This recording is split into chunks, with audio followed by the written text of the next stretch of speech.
خوش آمدید کہتے ہیں آپ کو احساس قربانی اپیل 2024 کی خصوصی ٹیلی تھون نشریات ہیں۔ میں ہوں ڈاکٹر سید عمران ودود۔ ناظرین، آج ایک مرتبہ پھر ہم آپ کے سامنے موجود ہیں اسی عزم کے ساتھ، اسی سوچ کو لیے ہوئے کہ جو خلق خدا کی خدمت آج سے 15 سال پہلے احساس فاؤنڈیشن نے اس کا بیڑا اٹھایا تھا، آج بھی الحمدللہ وہ سفر رواں دواں ہے، آپ لوگوں کے تعاون ہی سے رواں دواں ہے، اور ہم چاہتے ہیں کہ یہ سلسلہ اسی طرح جاری و ساری رہے۔ آج کی یہ نشریات خصوصی طور پر قربانی اپیل کے حوالے سے رکھی گئی ہے۔ اگر اللہ تعالیٰ نے آپ کو یہ استطاعت دی ہے کہ اس سال آپ قربانی کا یہ فریضہ انجام دے رہے ہیں، اگر آپ سنت ابراہیمی کی پیروی کر رہے ہیں، جو صاحب استطاعت لوگ ہیں ان پر یہ قربانی واجب ہے، اگر وہ اس مرتبہ یہ قربانی ادا کر رہے ہیں تو کوشش کریں کہ ایک حصہ کم از کم اس مرتبہ احساس فاؤنڈیشن کے ساتھ بھی ادا کر پائیں۔ ناظرین، قربانی ہم کرتے ہیں الحمدللہ، جب سے ہوش سنبھالا ہے ہم اپنے قرب و جوار میں دیکھتے ہیں کہ لوگ قربانی کو بڑے ذوق و شوق کے ساتھ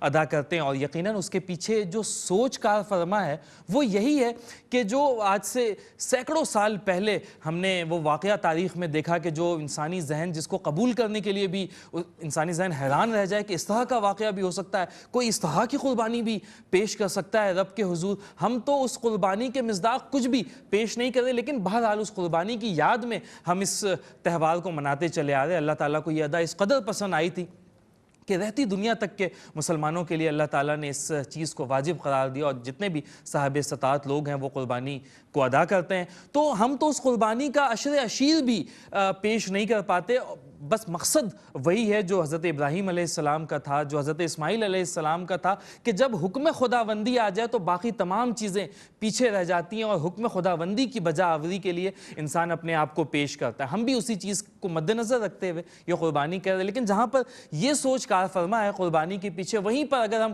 کسی اجتماعی قربانی میں اپنا حصہ شامل کر رہے ہیں، کسی ادارے کے ساتھ اگر قربانی میں اپنا حصہ شامل کر رہے ہیں، اور ہم کسی اور جگہ بیٹھے ہیں، قربانی کسی اور جگہ سر انجام دی جا رہی ہے، تو یقینی طور پہ جو قربانی کے بعد گوشت کا معاملہ ہے، اس کی تقسیم کا معاملہ ہے، ہمارا اس میں کوئی عمل دخل نہیں ہوگا، ہمارا اس میں کوئی کردار نہیں ہوگا، اور یہ جانتے ہوئے بھی ہم اجتماعی قربانی میں حصہ لیتے ہیں تو یقیناً اس چیز کے پیچھے مقصد یہ بھی کار فرما ہوتا ہے، قربانی کے اس فلسفے کے ساتھ ساتھ یہ مقصد بھی کار فرما ہوتا ہے کہ اس میں اظہار کا جذبہ بھی شامل ہو جائے، اپنے مسلمان بہنوں اور بھائیوں سے جو ہمارے دلوں میں ہمدردی ہے وہ بھی اس میں نظر آئے، جو اخوت کا مسلمانوں کے مابین ایک معاملہ رہا ہے، جو اللہ تعالیٰ نے اور نبی کریم صلی اللہ علیہ وسلم نے مسلمانوں کو جسم واحدہ کی مانند قرار دیا ہے، اس کانسیپٹ کو بھی ایک بار پھر سے اجاگر کیا جا سکے۔ تو اگر آپ اجتماعی قربانی میں احساس فاؤنڈیشن کے ساتھ حصہ لے رہے ہیں تو جہاں پر قربانی کا ثواب آپ کو ملے گا، انشاءاللہ اظہار کا ثواب بھی ملے گا، اخوت کا ثواب بھی ملے گا، آپ کو بھائی چارے کا ثواب بھی ملے گا، یہ تمام عوامل بھی انشاءاللہ اس میں شامل ہو جائیں گے۔ اگر آپ احساس فاؤنڈیشن کی جانب سے اس سال اجتماعی قربانی کرنا چاہتے ہیں تو طریقہ کار بہت ہی آسان سا ہے۔ ہمارے اسکرین پر اس وقت ہمارے ہاٹ لائن نمبرز موجود ہیں، ہمارے اسٹوڈیوز کے نمبر موجود ہیں، آپ ان میں سے کسی بھی نمبر پہ چاہیں تو رابطہ کر سکتے ہیں۔ ہمارے اکاؤنٹ ڈیٹیلز بھی اس وقت اسکرین پر موجود ہیں، IBN نمبرز بھی موجود ہیں، آپ آن لائن ٹرانسفر کر سکتے ہیں، ویزا اور ماسٹر کارڈ کے ذریعے اپنی رقوم ہم تک بھیج سکتے ہیں، آپ چاہیں تو بینکرز چیک کے ذریعے، بینک ڈرافٹ کے ذریعے، سمپلی بینک میں جا کر، جو ابراڈ میں کچھ بینک کے برانچز ہیں اس کی تفصیلات بھی اسکرین پر آ رہی ہیں، میں بتا بھی دوں گا آپ کو، آپ وہاں پر اپنی رقم جمع کرا سکتے ہیں۔ آپ کا کوئی نمائندہ اگر پاکستان میں اور وہ ہمارے آفیسز تشریف لانا چاہے تو بالکل وہ آفیسز وزٹ کر سکتا ہے، ہمارے نمائندوں سے ملاقات کر سکتا ہے، اور پھر جس بھی چیز میں اس کو اپنا حصہ بک کروانا وہ بالکل بک کروا سکتا ہے۔ انشاءاللہ جب قربانی کا یہ وقت آئے گا تو آپ کی بتائی گئی تفصیلات کے مطابق یہ قربانی ادا کر دی جائے گی، اور آپ جانتے ہیں کہ یہ قربانی نہ صرف پاکستان میں بلکہ انڈیا میں اور جموں کشمیر میں، یہ 3 مقامات ہیں جہاں پر قربانی کی یہ سہولت دی جا رہی ہے، اور پھر ان مقامات میں بھی پاکستان میں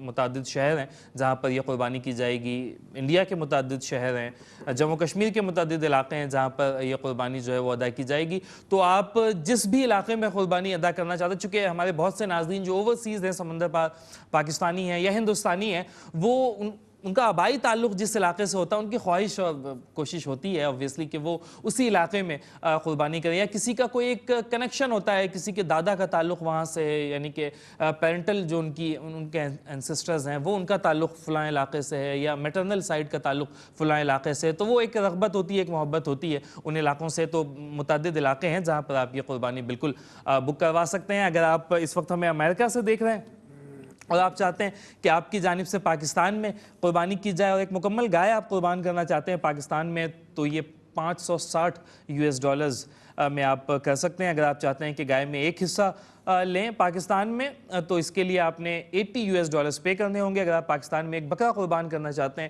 تو اس کے لیے $175۔ اگر آپ قربانی انڈیا میں کرنا چاہتے ہیں تو $259۔ اگر آپ انڈیا میں گائے میں ایک حصہ لینا چاہتے ہیں تو $37۔ اور اگر آپ ایک بکرا قربان کرنا چاہتے ہیں تو $160۔ قربانی کی سہولت جموں کشمیر میں بھی دی جا رہی ہے، جس طرح سے میں نے آغاز میں آپ سے ذکر کیا۔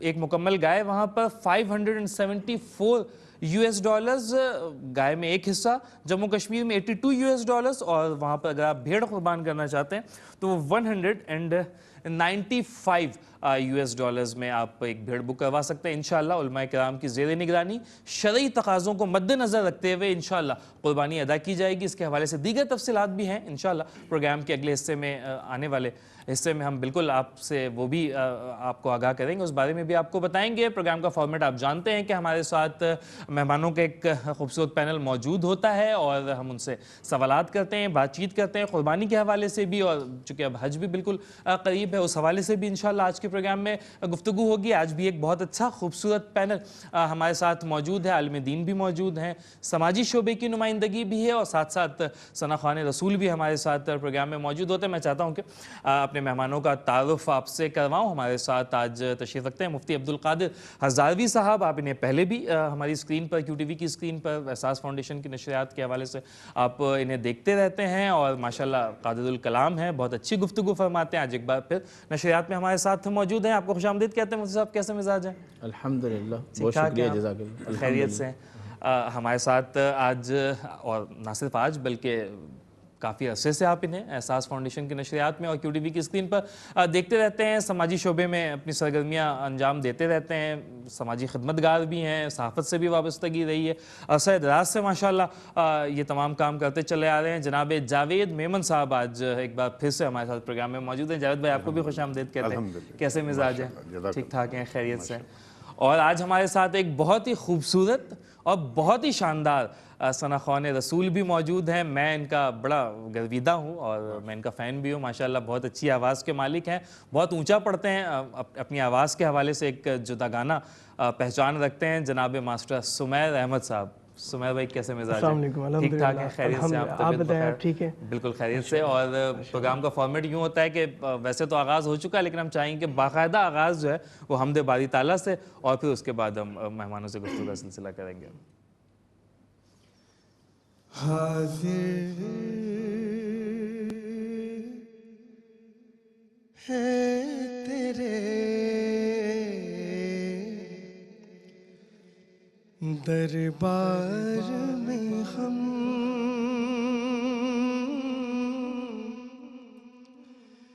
اللہ کرم، اللہ کرم، حاضر ہے تیرے دربار میں ہم، اللہ کرم، اللہ کرم، دیتی ہے صدا یہ چشم نم، اللہ کرم، اللہ کرم،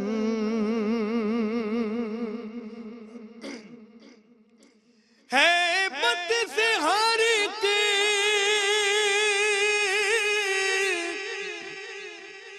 گردن خم گئے، ہر آنکھ ندامت سے نم گئے، ہر چہرے پہ ہے اشکوں سے رقم، ہر چہرے پہ ہے اشکوں سے رقم اللہ کرم اللہ کرم اللہ کرم اللہ کرم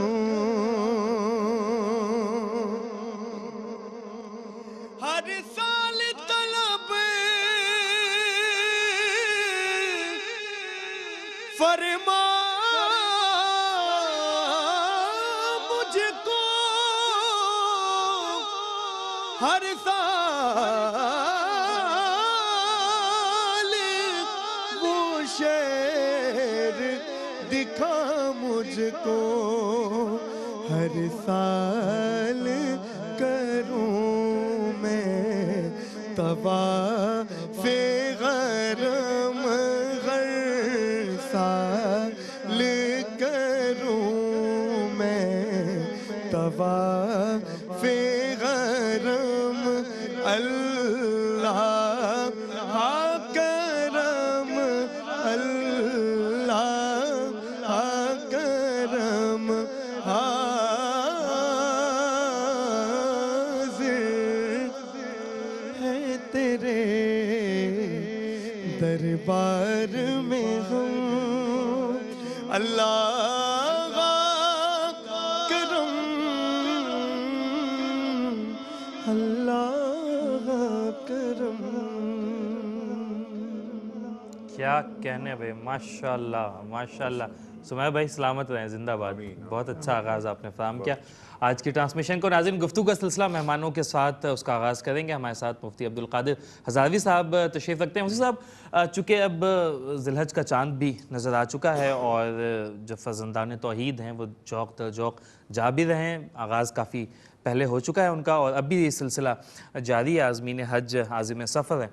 تو کس طرح سے دیکھتے ہیں کہ جس طرح سے اسلام میں مختلف عبادتیں ہیں، کچھ جسمانی عبادتیں ہیں، کچھ مالی عبادتیں ہیں، کچھ عبادتیں ایسی ہیں جو مشترکہ ہیں کہ جسمانی طور پر بھی اور مالی طور پر بھی صلاحیت ہو انسان میں تب وہ عبادت کر سکتا ہے. تو یہ جو حج کا فریضہ ہے اور ایک اجتماعی عبادت میں میرے خیال سے یہ سب سے بڑی عبادت ہے کہ تمام دنیا سے مسلمان ایک جگہ پر جمع ہوتے ہیں اور پھر اس فریضے کو ادا کرتے ہیں. تو یہ جو حج کا فریضہ ہے مسلمانوں کے لیے، اس کی اہمیت کس قدر ہے اور پھر اس کی فضیلت کے حوالے سے بھی آبویسلی بتائیے گا. بسم اللہ الرحمن الرحیم. وَلِلَّهِ عَلَى النَّاسِ حِجُّ الْبَيْتِ مَنِ اسْتَطَاعَ إِلَيْهِ سَبِيلًا. صدق اللہ مولانا العظیم. صلی اللہ علی النبی الأمی الرؤوف الرحیم وعلی آلہ وصحبہ وبارک وسلم. بہت شکریہ پہلے تو پروگرام میں مدعو کرنے کا. اور جہاں تک آپ کے سوال کا تعلق ہے کہ ذی الحج شریف کا مہینہ شروع ہو چکا ہے اور بعض مفسرین کرام نے یہ بھی فرمایا ہے کہ سورۃ الفجر کی جو ابتدائی آیات طیبات ہیں والفجر ولیال عشر، اس سے مراد جو ہے یہ ذی الحج کے شروع کی جو 10 راتیں ہیں ان کی اللہ پاک نے قسم اٹھائی ہے.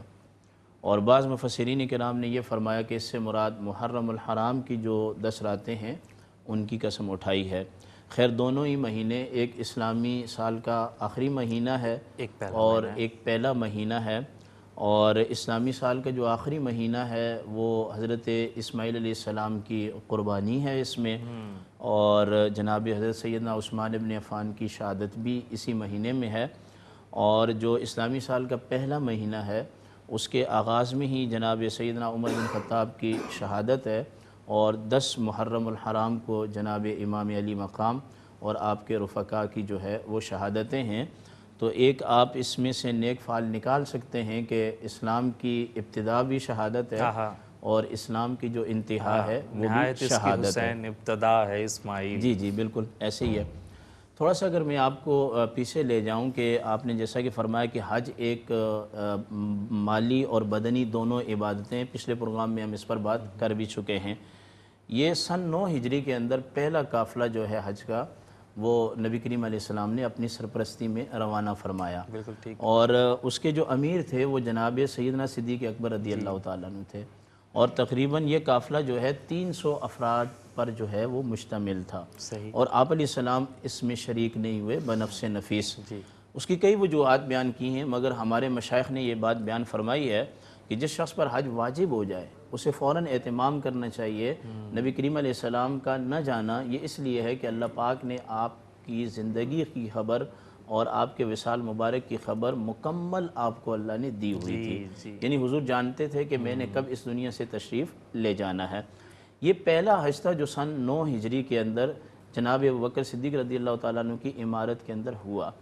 سن 10 ہجری کے اندر نبی کریم علیہ السلام نے اعلان فرما دیا کہ اس سال بنفس نفیس میں خود حج پر چلا جاؤں گا، اور ساتھ میں یہ بھی اعلان فرمایا کہ اس کے بعد میری تم سے دوبارہ ملاقات نہیں ہوگی۔ بیان کیا جاتا ہے کہ 26 ذی قعدہ کو مدینہ المنورہ لوگوں سے بھر گیا، تقریباً 1 لاکھ سے زیادہ نبی کریم علیہ السلام کے اصحاب، آپ کی ازواج مطہرات اور آپ کے اہل بیت کے خاندان کے لوگ یہ مدینہ المنورہ میں چپے چپے پر خیمے، اور یہاں تک بھی بعض سیرت نگاروں نے لکھا ہے کہ مدینہ میں چلنا دشوار ہو گیا تھا۔ اور اس کی وجہ کیا تھی؟ ایک وجہ تو یہ تھی کہ نبی کریم علیہ السلام نے یہ اعلان فرما دیا تھا کہ اس کے بعد تم سے ملاقات نہیں ہوگی، کیونکہ سرکار دو عالم صلی اللہ علیہ وسلم کے جو دیدار کا معاملہ ہے تو ہر کوئی شرف صحابیت سے جو ہے وہ یہ شرف پانا چاہتا تھا، کیونکہ صحیح حدیث کے اندر آتا ہے سرکار نے فرمایا من رآنی لا تمس النار، کہ جس نے مجھے دیکھ لیا اس کو جہنم کی آگ نہیں چھوئے گی، اور یہ سب سے بڑا شرف ہے صحابیت کا۔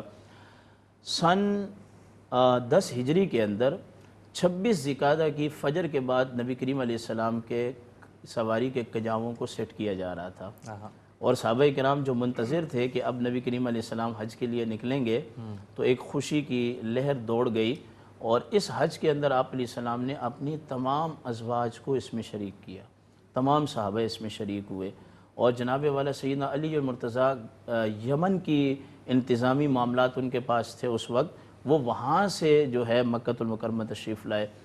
ظہر کی نماز کے وقت یہ قافلہ نکلتا ہے۔ یہ اسلام کا پہلا قافلہ ہے کہ جو فتح مکہ کے لیے جو لشکر نکلا تھا، بڑا لشکر تھا، اس کے بعد سب سے بڑا لشکر یہ تھا جو مدینہ المنورہ سے نکلا، اور سرکار دو عالم صلی اللہ علیہ وسلم نے لبیک اللہم لبیک جب تلبیہ پڑھی اور نعرے تکبیر بلند کیا تو احادیث طیبہ کی شروعات کے اندر یہ بات آتی ہے کہ مدینہ المنورہ کے پہاڑوں سے نبی کریم علیہ السلام اور آپ کے صحابہ کی آوازیں جب ٹکرائیں تو مدینہ المنورہ کے اندر ایک وہ جو روحانیت تھی اور توحید کا ایک منظر تھا جس کی دعائیں ابراہیم علیہ السلام نے بیت اللہ بناتے ہوئے کی تھی، اس کی یہاں سے ابتدا ہو رہی ہے۔ اور وہ کیا دعا کی تھی کہ اے اللہ میری ذریت کے اندر امام بنا، نبی بنا۔ اور پھر جب بیت اللہ کمپلیٹ ہو گیا تھا تو ابراہیم علیہ السلام سے کہا گیا تھا کہ آپ اعلان کریں، تو ابراہیم علیہ السلام نے اللہ سے عرض کی تھی کہ مولا میری آواز کمزور ہے، تو اللہ پاک نے فرمایا کہ آپ اعلان کریں، لوگوں تک پہنچانا ہمارا کام ہے۔ حدیث کے اندر آتا ہے جو ماؤں کے رحموں میں اور باپوں کے پشتوں میں تھے اور جو عالم ارواح میں تھے، قیامت تک جتنے لوگوں کو حج کی سعادت نصیب ہونی تھی، جنہوں نے ابراہیم علیہ السلام کی آواز سنی تھی، ان سب کو اللہ پاک حج بیت اللہ کی سعادت نصیب فرمائے گا۔ سبحان اللہ۔ نبی کریم علیہ السلام ظہر کے بعد نکلے اور ذوالحلیفہ کے مقام پر آپ علیہ السلام نے آ کر پڑاؤ ڈالا، اور یہ میقات ہے مدینہ المنورہ والوں کا۔ وہاں سے دوسرے دن نبی کریم علیہ السلام نے ظہر سے پہلے ظہر کی نماز ادا کی اور 2 چادریں پہنی آپ علیہ السلام نے، بغیر سلے ہوئے 2 کپڑے۔ یہی وجہ ہے کہ ہم حج کی ہمارے مشائخ، اساتذہ، مفسرین کرام یہ تعریف کرتے ہیں کہ حج نام مخصوص ایام کے اندر، مخصوص لباس میں، مخصوص دنوں میں اور مخصوص مقامات کا اور مخصوص بندوں کی اداؤں کو ادا کرنے کا نام حج ہے۔ یعنی لباس بھی مخصوص اور مہینے بھی، دن بھی مخصوص، مقامات بھی مخصوص، مگر اس میں جو اہم بات ہے وہ یہ کہ مخصوص لوگوں کی اداؤں کو ادا کرنے کا نام حج ہے۔ کہیں تو حج کے اندر آپ کو ابراہیم علیہ السلام کی وہ طواف، وہ بیت اللہ کو بنانا، وہ مقام ابراہیم کے پاس 2 رکعت نماز پڑھنا نظر آئے گا، اور مجھے کہنے دیجئے کہیں تو ان الصفا والمروہ من شعائر اللہ، کہ صفا اور مروہ کے درمیان دوڑنا ہے، اور اس میں سیدہ ہاجرہ رضی اللہ تعالی انہا وہ جو میلین اخضرین ہیں، جو سبز رنگ کی لائٹیں ہیں، جہاں پر ان کے تیز بھاگتے درمیان سے جو آپ تیز دوڑی تھی نبی بے چینی کریم کی علیہ کیفیت السلام میں۔ نے وہاں سے تیز دوڑ کر، حالانکہ اس وقت تو کوئی بیت اللہ کے پاس نبی نہیں تھا جو بچپن میں ہو خطرہ ہو کہ کوئی جانور لے لے گا، مگر نبی علیہ السلام خود بھی دوڑے اور اپنے صحابہ کو بھی دوڑایا، اور یہ مردوں کے لیے ہے، جی عورتوں کے لیے نہیں ہے، خواتین کے لیے نہیں ہے، مگر دوڑی عورت تھی، عورتوں کے لیے نہیں ہے مگر دوڑی عورت تھی، عورت کی یاد میں دوڑا جا رہا ہے۔ یعنی کہ حج ایک ایسی عبادت ہے کہ نبی کریم علیہ السلام خود حضرت حاجرہ رضی اللہ تعالی عنہا کی یاد میں دوڑے تھے۔ تو جب آپ پہنچے 4 ذی الحج کو مکہ شریف، تو اس وقت 1 لاکھ سے زیادہ مسلمان آپ کے ساتھ اترے، اور ظہر کے وقت آپ بیت اللہ شریف میں اترے اور آپ نے حجر اسود کے ساتھ پاس سے اپنے طواف کا آغاز کیا اور اس کو بوسہ بھی دیے۔ بخاری شریف کے اندر ایک حدیث پاک آتی ہے، جناب عمر رضی اللہ تعالیٰ عنہ جب تشریف لائے نا بیت اللہ شریف میں، تو کہنے لگے انک حجر، تو ایک پتھر ہے، لا تنفع، نہ تو کسی کو نفع دیتا ہے، ولا تضر، اور نہ تو کسی کو نقصان دیتا ہے۔ اور پھر اس کے بعد کیا کہتے ہیں کہ نہ تو نفع دیتا ہے نہ تو نقصان دیتا ہے، تو ایک پتھر ہے، تو چوما کیوں جاتا ہے؟ فرمایا کہ اگر نبی کریم علیہ السلام نے تجھے بوسہ نہ دیا ہوتا تو عمر کبھی بھی تجھے بوسہ نہ دیتا۔ یعنی کہ میرے آقا کے لب تجھ پہ لگے ہیں، ہم تو آقا کی اداؤں کو ادا کر رہے ہیں، سنتوں۔ نبی علیہ السلام نے 7 چکر مکمل فرمائے، اور اس کے اندر پھر واجبات سنن سب چیزیں آ جاتی ہیں۔ اس کے بعد آپ نے مقام ابراہیم کے پاس 2 رکعت نماز نفل پڑھی ہے۔ اس کی وجہ یہ تھی کہ حضرت عمر رضی اللہ تعالیٰ نے عرض کی، یا رسول اللہ ہم اگر اس مقام پہ پڑھیں، میں آپ کو بتاؤں ڈاکٹر صاحب کہ یہ وہ مقام ہے کہ جہاں ابراہیم علیہ السلام نے کھڑے ہو کر بیت اللہ شریف کو تعمیر کیا تھا۔ آپ تشریف لے گئے ہوں گے ہمارے جاوید صاحب، میں نے بھی دیکھا ہے کہ وہ جو سونے کا مینارہ ہے نا، اس کے اندر ایک پتھر ہے جس میں ابراہیم علیہ السلام کے قدمین شریفین کے نشانات اب بھی باقی ہیں۔ ابراہیم علیہ السلام کی کس باقیات کی ہم بات کریں، قربانی آپ کی باقیات میں سے ہے، اور یہ قدمین شریفین یہ کیوں ہیں؟ جب اسماعیل علیہ السلام اینٹیں دے رہے تھے نا، تو بیت اللہ شریف کی دیواریں اوپر ہو گئیں، اونچی ہو گئی، تو عام طور پہ کیا ہوتا ہے آج کل لفٹ لگایا جاتا ہے، پہلے پھٹے وغیرہ رکھے جاتے تھے اونچے کر کے، لیکن اللہ کے نبی کا معجزہ دیکھیے کہ جب اونچا ہو گیا نا، اب اسماعیل علیہ السلام پہنچ نہیں پا رہے تھے، تو اللہ کی قدرت دیکھیے کہ اللہ نے معجزاتی طور پر اس پتھر کو وہ کام سونپ دیا کہ جو آج کے زمانے میں لفٹ کرتا ہے۔ ابراہیم علیہ السلام اس پر کھڑے ہوئے، تو اب اسماعیل علیہ السلام پتھر لے کے کھڑے ہیں، تو وہ خود بخود نیچے آ جاتا، پتھر پکڑتے اور خود بخود اوپر چلے جاتا۔ تو جیسے جیسے ابراہیم علیہ السلام گھومتے رہے نا، وہ آپ کے ساتھ ہی گھومتا رہا، اور آج بھی وہ ابراہیم علیہ السلام کی یاد کے اندر وہاں موجود ہے۔ یہاں میں آپ کو ایک اور بات بتاؤں، مفسرین کرام نے لکھا ہے کہ یہ جو بیت اللہ شریف ہے، اس کے 7 چکر ہی کیوں ہیں؟ 3 میں تو رمل ہے، چونکہ حضور علیہ السلام چلے تھے پہلوانوں کی چال کے، اس وقت جو لوگوں نے باتیں کہی تھی وہ سب کے سامنے ہیں۔ فرمایا اس کی وجہ یہ ہے کہ جب ابراہیم علیہ السلام نے وَإِذْ يَرْفَعُ إِبْرَاهِيمُ الْقَوَاعِدَ مِنَ الْبَيْتِ وَإِسْمَاعِيلُ بیت اللہ کی دیواروں کو اٹھایا اور کمپلیٹ کیا نا، تو جیسے کوئی کاریگر ہوتا ہے نا، وہ اپنی بنائی ہوئی عمارت کی گرد و نواح چکر لگاتا ہے اور اس کے جائزہ لیتا ہے اور اس کے لیول کو چیک کرتا ہے۔ تو جب ابراہیم علیہ السلام نے 7 چکر لگائے، اس کے لیول کو چیک کیا، دوسرا لگایا، تیسرا لگایا، اللہ پاک کو اپنے گھر کے بنانے کی یہ ادا اتنی پسند آئی ڈاکٹر صاحب کہ اللہ پاک نے فرمایا، اے ابراہیم تم ہمارے گھر کو بنا کر جس انداز سے لیول چیک کر رہے تھے نا کہ یہ کیسا بنا ہے، قیامت تک تمہاری یاد میں 7 ہی چکر حجاج کرام کو لگواؤں گا۔ اس لیے اس کے گرد و نواح جو ہے یہ 7 چکر لگتے ہیں۔ تو آپ علیہ السلام نے اسی مقام پر جہاں وہ اس پتھر کو رکھ کے ابراہیم علیہ السلام نے، یعنی مرکز تھا اس لفٹ کا، اس مقام پر 2 رکعت نماز پڑھی ہیں، جس کو قرآن کریم کہتا ہے وَاتَّخِذُوا مِن مَقَامِ إِبْرَاهِيمَ مُصَلَّى، کہ جائے ابراہیم کو، ابراہیم کے قدمین کی جگہ کو مصلی بنا لو۔ جناب والا نماز تو اللہ کے لیے، مگر اس جگہ کیوں؟ تاکہ ابراہیم خلیل اللہ علیہ السلام کے پاؤں مبارک کی برکت بھی لوگوں کو نصیب ہو جائے اور ان کی یاد بھی تازہ ہو جائے۔ ویسے تو بیت اللہ شریف ٹوٹل جو ہے وہ مقام ابراہیم ہے، کوئی بھی حاجی ہمیں سماعت کر رہا ہے تو وہ کسی جگہ بھی پڑھ سکتا ہے اگر رش وغیرہ ہو یا بھیڑ۔ اس کے بعد حضرت محمد صلی اللہ تعالیٰ علیہ وسلم میرے آقا اور مولا چلے گئے صفا اور مروہ کے پہاڑوں کی طرف، جس کے بارے میں قرآن کہتا ہے ان الصفا والمروہ من شعائر اللہ، بے شک صفا اور مروہ یہ اللہ کی نشانیاں ہیں۔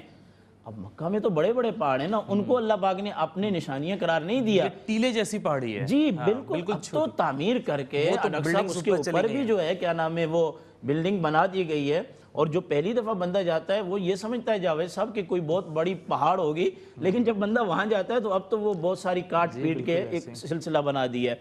تو اللہ پاک نے ان دونوں پہاڑوں کو اپنی نشانی قرار دیا ہے. اس کی وجہ کیا ہے؟ اس کی وجہ یہ ہے کہ حضرت ہاجرہ اسماعیل علیہ السلام کے پانی کے لیے یہاں دوڑی، پھر یہاں سے یہاں دوڑی، 7 چکر لگائے تو اللہ پاک نے اس پہاڑ کو جس کے درمیان نبی کے لیے پانی تلاش کیا جا رہا ہے اپنی نشانی قرار دیا ہے. اور جو کسی نبی کا کلمہ پڑھے، اللہ کو ایک مانے اور اس نبی کے دین کو مانے، اللہ پاک کے ہاں اس بندہ مومن کی کتنی قدر و قیمت ہوگی. اور شروع کہاں سے کیا؟ ان الصفا والمروۃ من شعائر اللہ. جب یہ مکمل ہو گیا تو آپ علیہ السلام نے آپشن دے دیا، فرمایا کہ میں حج قران کا احرام باندھ کے آیا تھا. حج قران کس کو کہتے ہیں؟ کہ عمرہ اور حج کا ملا کے احرام باندھا جائے اور بندہ آگے پہلے عمرہ کرے، احرام نہ کھولے، اسی احرام میں بندہ حج کرے اور اس کو کمپلیٹ کرے. اس میں ذرا مشقت ہے. اور امام اعظم ابو حنیفہ رحمہ اللہ فرماتے ہیں حج قران جو ہے افضل ہے. اور آپ کی اور میری اور سامعین کی اطلاع کے لیے عرض یہ ہے کہ جناب عمر رضی اللہ تعالیٰ عنہ حج تمتع سے منع کیا کرتے تھے. اس کی وجہ کیا تھی کہ حضرت عمر رضی اللہ تعالیٰ عنہ یہ چاہتے تھے کہ جو حج نبی کا تھا ہمیں وہ حج کرنا چاہیے، حج قران. اس وجہ سے آپ منع کیا کرتے تھے. پھر آپ علیہ السلام نے فرمایا میں تو حج قران کا احرام باندھ کے آیا ہوں، جو حج تمتع کا باندھ کے آئیں وہ اپنا احرام کھول دیں. سب چیزیں حلال ہیں سوائے خواتین کے، یعنی ان کی ازواج کے. اس سے یہ پتہ چلتا ہے نبی علیہ السلام خود قران کا احرام باندھے ہوئے ہیں لیکن اپنے صحابہ کو سہولت دے رہے ہیں، کیونکہ الدین یسر، یہ دین اسلام جو ہے انتہائی آسانی والا ہے. اور اگر تھوڑا سا میں پیچھے چلا جاؤں، فتح مکہ کے موقع پر جب آپ علیہ السلام سفر کر رہے تھے نا تو آپ علیہ السلام نے روزہ رکھا بھی ہے اور چھوڑا بھی ہے. تو علامہ عینی اس حدیث کی شرح کرتے ہوئے لکھتے ہیں کہ رکھا اور چھوڑا کیوں ہے؟ فرمایا تاکہ رکھنا بھی نبی کی سنت ہو جائے اور چھوڑنا بھی نبی کی سنت ہو جائے. وہ کتنے کریم نبی ہیں. اس کے بعد آپ علیہ السلام اسی طرح رہے اور 8 کو یوم ترویہ کو فجر کی نماز مکہ شریف میں ادا کر کے آپ حتیم کعبہ سے ہوتے ہوئے سیدھے مینا تشریف لائے. یہاں سے آپ علیہ السلام کے خطبات کا جو ہے وہ سلسلہ شروع ہوتا ہے. پھر 5 نمازوں کی یہاں ادائیگی کی اور جمع غفیر تھا اس کو لے کے 9 کے دن آپ عرفہ میں تشریف لے گئے اور وہاں جو آپ نے خطبہ دیا صحابہ کرام سے فرمایا جانتے ہو کون سا دن ہے؟ تو صحابہ کرام نے عرض کی اللہ جانتا ہے اور اللہ کا رسول جانتا ہے. حالانکہ صحابہ جانتے تھے کہ ذی الحج ہے، 9 عرفہ ہے، مگر نہیں بتایا نہیں، کیونکہ صحابہ سمجھتے تھے کہ یہاں بتائے نہیں جاتے، یہاں وہاں سے کرم ہوتا ہے. فرمایا پھر دن کون سا ہے، مہینہ کون سا ہے، جگہ کون سی ہے. تو سب صحابہ کے نام نسبت اور اس چیز کو سپرد کرتے گئے آپ علیہ السلام کی جانب. تو آپ علیہ السلام نے فرمایا یہ آج 9 کا دن ہے، ذی الحج کا مہینہ ہے، حرم کعبہ ہے.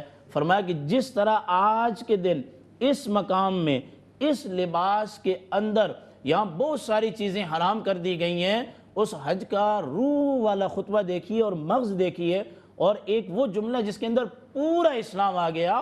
میرے آقا نے فرمایا جس طرح اس مقام میں اس جگہ سب چیزیں حرام کر دی گئی ہیں، میں تم پر حرام کرتا ہوں کہ کسی کی جان کو نہ حق نہ مارنا، پہلی بات. اور دوسرا آپ نے فرمایا کسی کا مال نہ حق نہ ہڑپ کرنا. اور تیسری بات آپ علیہ السلام نے فرمائی کسی کی عزت سے بھی نہیں کھیلنا. یہ 3 چیزیں بڑی عام ہیں. کسی کی جان سے مت کھیلو، کسی کے مال سے مت کھیلو اور کسی کی عزت سے مت کھیلو. کہ نبی کریم علیہ السلام نے جو قرآن ہمیں دیا ہے اس میں ڈاکٹر صاحب یہ آیا ہے وَلَا تَنَابَزُوا بِالْأَلْقَابِ کہ کسی کے نام کو بھی بگاڑ کے نہ لو. یعنی اسلام برے القاب سے بھی منع کرتا ہے، چاہے جائے کہ کوئی بندہ کسی کی عزت نفس کو آڑ ڈالے یا اس کی جان کے پیچھے پڑے یا اس کے مال کے پیچھے پڑے. اور اس کے بعد آپ علیہ السلام نے زمانہ جاہلیت کی رسم و رواج کو آپ علیہ السلام نے فرمایا میں اپنے قدم کے نیچے رونتا ہوں. اور ان میں سے پہلی بات یہ اپنے چاچا کے بیٹے حارث کے بیٹے جو کہ شیر خوار بچہ تھا اور قبیلہ بنی زہرہ کے اندر دودھ پی رہا تھا اور انہوں نے اس کو قتل کر دیا تھا، آج اللہ کا نبی اس کو بھی معاف کر رہا ہے. میں سب سے پہلے اپنا خون معاف کرتا ہوں. اور پھر آپ نے جو دوسری بات ارشاد فرمائی جس سے قومیں تباہ ہو رہی ہیں، ممالک تباہ ہو رہے ہیں، ریاستیں تباہ ہو رہی ہیں، ادارے تباہ ہو رہے ہیں، وہ کیا ہے؟ سود کی لعنت۔ میرے آقا علیہ السلام نے فرمایا کہ آج کے دن میں سود کو روند رہا ہوں اور منہدم کر رہا ہوں، اور سب سے پہلے جس کے سود کو آج ختم کر رہا ہوں وہ اپنے چاچا عباس بن عبد المطلب کا ہے، کہ حضرت عباس زمانہ جاہلیت کے اندر لوگوں کو پیسہ سود پر دیا کرتے تھے۔ میرے آقا نے فرمایا آج میں اس کو ختم کر رہا ہوں اور ایک بہترین معاشرہ دے رہا ہوں۔ اب دیکھیے یہاں تھوڑا سا رکیے، مجھے وقت دیجیے گا۔ ہمارے ملک کے اندر جب ایک فوجی سربراہ چینج ہوتا ہے تو اس کی جگہ دوسرا آتا ہے، تو وہ کیا کرتا ہے؟ اپنی چھڑی آنے والے کو تھما دیتا ہے۔